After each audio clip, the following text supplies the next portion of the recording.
The rain over the shattered spine never fell upward, no matter how much Noctari wished it would. It fell sideways, driven by ammonia-scented gales that howled through the petrified ribs of ancient, dragon-like leviathans. These fossilized arches, some as tall as skyscrapers, formed the roof of a dead world's last battlefield. Noctari knelt on a spur of black obsidian, his tattered coat snapping like a war flag. He was the last of the Echo Weavers, a warrior monk who tuned his heartbeat to the frequency of violence. He had been tracking the Hive cohort for 3 days. They were not men's. They were soldier monsters, biomechanical horrors grown in vats beneath the red moon, each one a fusion of chrome sinew and cancerous muscle. They moved in packs of 12, their eyeless faces slit with horizontal gills that smelt fear. And they were hurting something. Something big. Noctari touched the twin hilts at his back. Corvid and talons. One long, one short. The swords were forged from the spinal fluid of a neutron star, serrated with monomolecular teeth that sang when they cut air.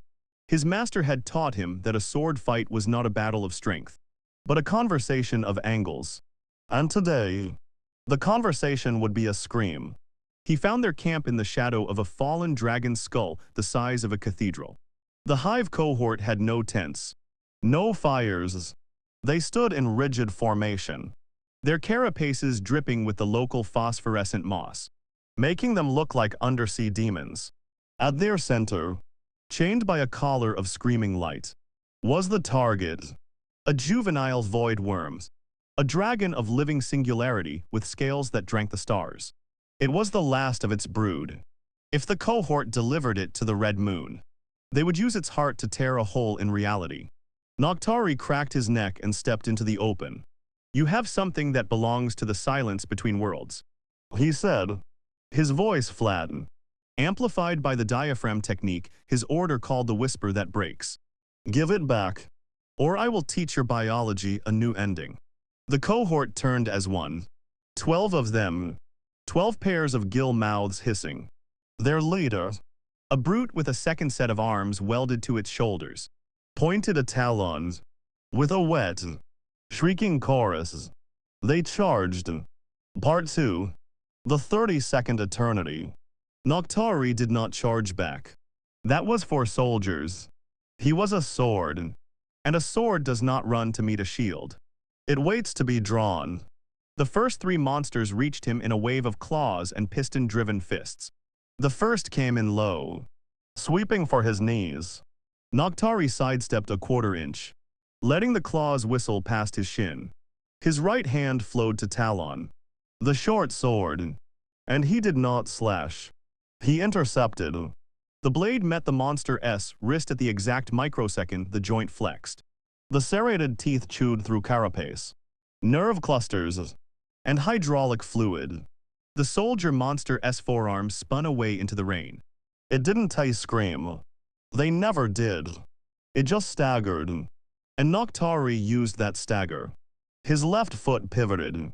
His left hand drew Corvid, the long sword, in a rising spiral that kung fu masters called Crane Rips the Moon. The blade traced a helix up the monster's torso, splitting its chest plate, its secondary heart, and its primary processing node. It fell in 2 pieces that still twitched. 2 down, 10 to go, but the others had closed the distance.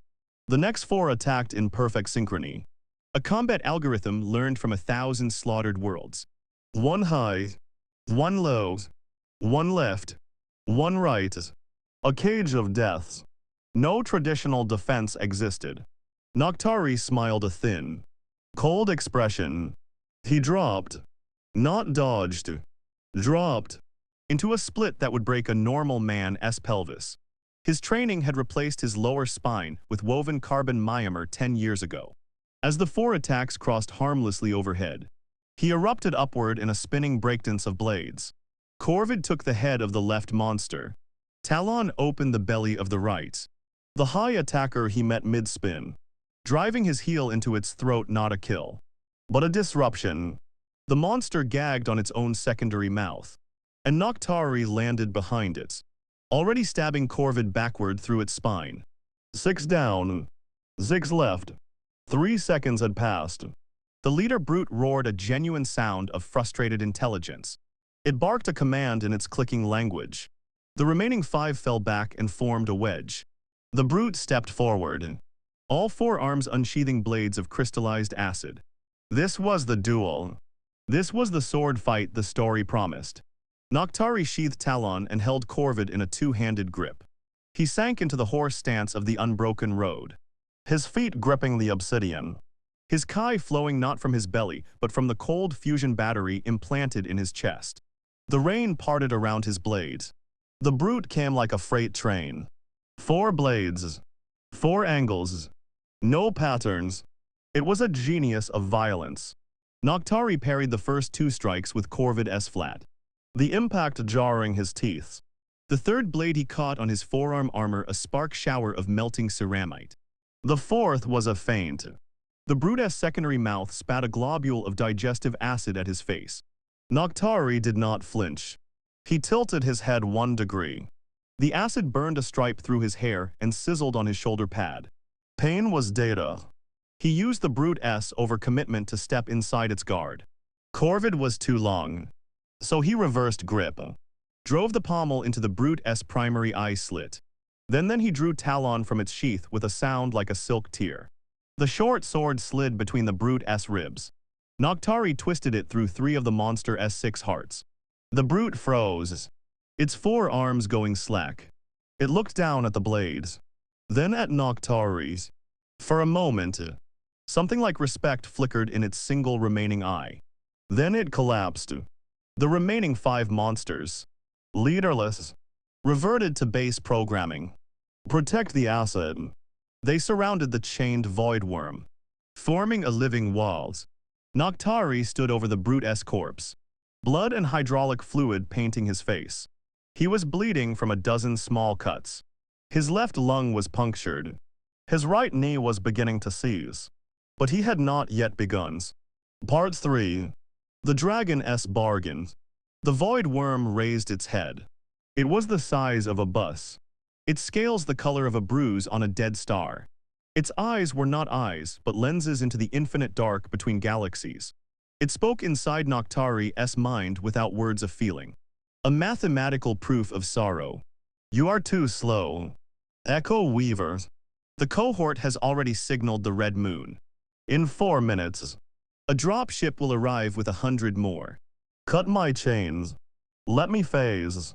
I will take you with me into the between. Noctari wiped blood from his lips. I don't need to cut your chain. I need to cut them.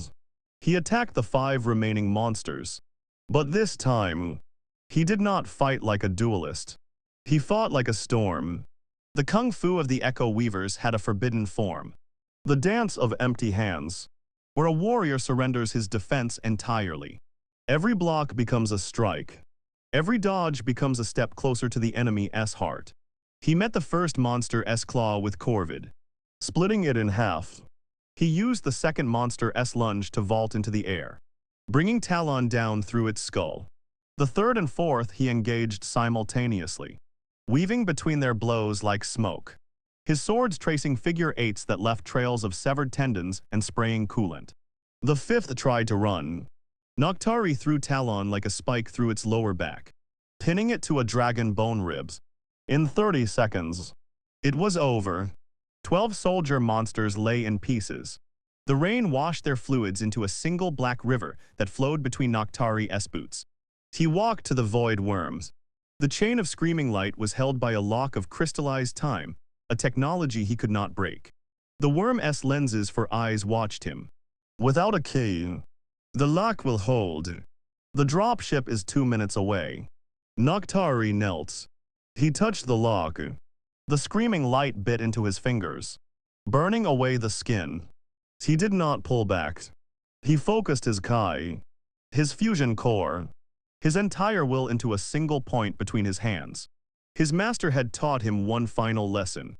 A true sword fight ends not when the enemy is dead, but when the reason for fighting is gone.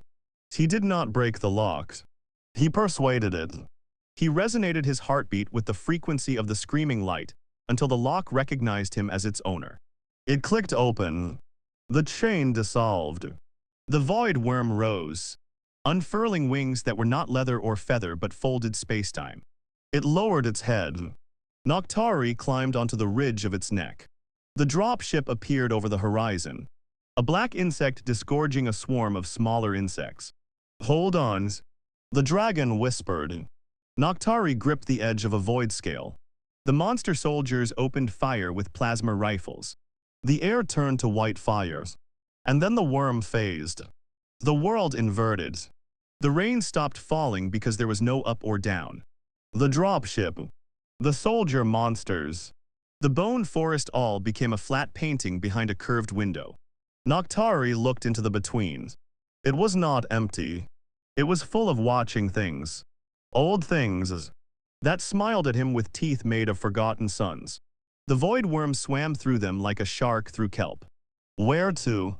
Echo Weavers. We're asked. Noctari held his broken swords. He thought of the 12 he had killed. He thought of the next 12. And the 12 after that. He thought of the red moon and its vats growing soldier monsters by the thousand.